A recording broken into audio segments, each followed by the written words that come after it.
ശബ്ദമാധുര്യം കൊണ്ട മലയാളി പ്രേക്ഷകർക്കൊക്കെ തന്നെയും വളരെയധികം സുപരിചിതനായ ഒരു ഗായകനാണ് മധു ബാലകൃഷ്ണൻ.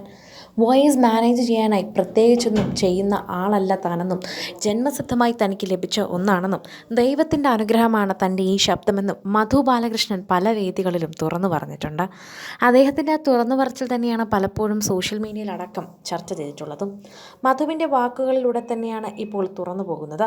ഇപ്പോൾ അദ്ദേഹത്തിൻ്റെ വീട്ടിൽ സംഭവിച്ച ഒരു കാര്യമാണ് അദ്ദേഹം തന്നെ എത്തി പറയുന്നത്.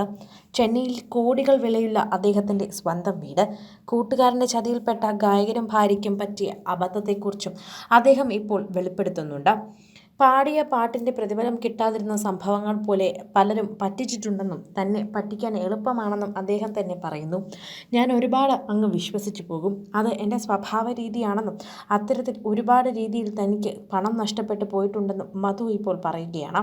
മധുവിന് മദ്രാസിൽ ഒരു വീടുണ്ടായിരുന്നു. ആ വീട് തിരിച്ചു കിട്ടിയോ എന്നാണ് ചോദ്യമെങ്കിൽ മധുവിനെ മദ്രാസിൽ ആ വീട് സൗഹൃദം സ്ഥാപിച്ച് കൂടെ കൂടിയ വ്യക്തി അടിച്ചെടുത്തു പോയി. പിന്നീടാണ് അത് പിടിച്ചെടുത്തത്.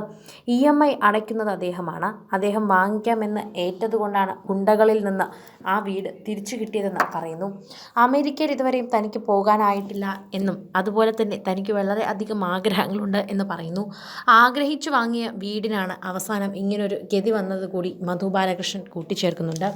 താനും ഭാര്യയും ഒരു വലിയ സുഹൃത്തിൻ്റെ കെണിയിൽപ്പെട്ട് പോയതാണെന്ന് മനസ്സിലാവുന്നു.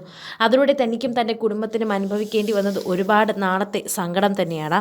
നെഞ്ചിൽ നീറുന്ന വേദനയായി തന്നെ അത് ഒരുപാട് നീങ്ങി നിന്നു. അത് മാറുന്നേ ഇല്ലായിരുന്നു. ഒരുപാട് ദുഃഖത്തിലും അത് നടന്നു പോകുന്നുണ്ടായിരുന്നു. സോഷ്യൽ മീഡിയയിലൊക്കെ തന്നെയും ഇപ്പോൾ മധു പറയുന്ന ഈ കഥകൾ തന്നെയാണ് വളരെയധികം എല്ലാവരിലും എത്തുന്നത്. എല്ലാവരുടെയും കണ്ണടച്ച് വിശ്വസിക്കുന്ന പ്രകൃതമായിക്കൊണ്ട് അത്യാവശ്യം നല്ല പണികൾ ജീവിതത്തിൽ വന്നിട്ടുണ്ട് എന്ന് മധു പറയുന്നു. മദ്രാസിലെ വീട് തിരികെ കിട്ടിയോ എന്ന അവതാരകൻ്റെ ചോദ്യത്തിന് തന്നെയാണ് ഇപ്പോൾ മധു മറുപടി നൽകുന്നത്. പാടിയ പാട്ടിന് പ്രതിഫലം കിട്ടാതിരുന്ന സന്ദർഭങ്ങൾ വരെ ഉണ്ടായിട്ടുണ്ട്. ചിലർ അവസ്ഥകൾ പറയുമ്പോൾ ഞാൻ പൈസ വാങ്ങാതെ പാടിക്കൊടുത്തിട്ടുണ്ടെന്ന് പറയുന്നു. ഇന്ത്യക്ക് പുറത്തുള്ള ചില ഷോസിൽ പങ്കെടുത്ത കൂട്ടത്തിൽ പൈസ കിട്ടാതിരുന്ന അവസ്ഥകളും എനിക്കുണ്ടായത് തന്നെ പറയുന്നുണ്ട്. മധു പറയുന്ന ഈ വാക്കുകളിലൂടെ തന്നെ അദ്ദേഹം എത്രമാത്രം സത്യസന്ധതയുള്ള മനുഷ്യനാണെന്നും സാധു മനുഷ്യനാണെന്നും മനസ്സിലാകുന്നു. അദ്ദേഹത്തിനെ പറ്റിക്കാൻ ഒരുപാട് പേർ ചുറ്റുമുണ്ടായിരുന്നു എന്നും പറ്റിക്കപ്പെട്ടു പോയതാണെന്നും അദ്ദേഹത്തിൻ്റെ സ്വഭാവം കൊണ്ടാണ് അദ്ദേഹത്തിന് അത് സംഭവിച്ചതെന്നും നിരവധി പേരാണ് പറയുന്നത്. പാടിയ പാട്ടിന് പ്രതിഫലം വാങ്ങാതിരുന്ന അവസ്ഥ പോലും അദ്ദേഹത്തിന് ഉണ്ടായത് മറ്റൊരാളുടെ മുഖത്ത് നോക്കി അയാളുടെ അവസ്ഥ മനസ്സിലാക്കി മറ്റൊന്നും ചോദിക്കാൻ പറ്റാത്തത് കൊണ്ടാണ്. ഏതൊക്കെ പാട്ടുകളാണെന്ന് പറയാനാകില്ല. ഒരിക്കൽ എയർപോർട്ടിൽ ബോർഡിംഗ് പാസ് എടുത്തു നിന്നപ്പോഴാണ് അറിയുന്നത് അവസരം പോയെന്നൊക്കെ. അങ്ങനെ തിരിച്ചു വന്ന സംഭവങ്ങൾ വരെയുണ്ട്. അവിടെ എയർപോർട്ടിലെത്തി ടിക്കറ്റ് എടുത്ത് അകത്ത് പോയിരുന്നുവെങ്കിൽ ഒരുപാട് കാര്യങ്ങൾ നഷ്ടമായേനെ. അപ്പോൾ പൈസ മാത്രമേ നഷ്ടമായുള്ളൂ. പക്ഷേ അവിടെ എത്തിയപ്പോൾ പ്രതീക്ഷകളൊക്കെ തന്നെയും തകർന്നടിയുകയായിരുന്നു. അങ്ങനെ ജീവിതത്തിൽ പല അനുഭവങ്ങളും തനിക്ക് നേരിടേണ്ടി വന്നിട്ടുണ്ടെന്നും അത് കൂട്ടിച്ചേർക്കുന്നു. കൂടുതൽ സിനിമ, സീരിയൽ, ചാനൽ വാർത്തകൾക്കും നിങ്ങളുടെ പ്രിയപ്പെട്ട താരങ്ങളുടെ എക്സ്ക്ലൂസീവ് അഭിമുഖങ്ങൾക്കുമായി സബ്സ്ക്രൈബ് ചെയ്യാൻ മറക്കല്ലേ.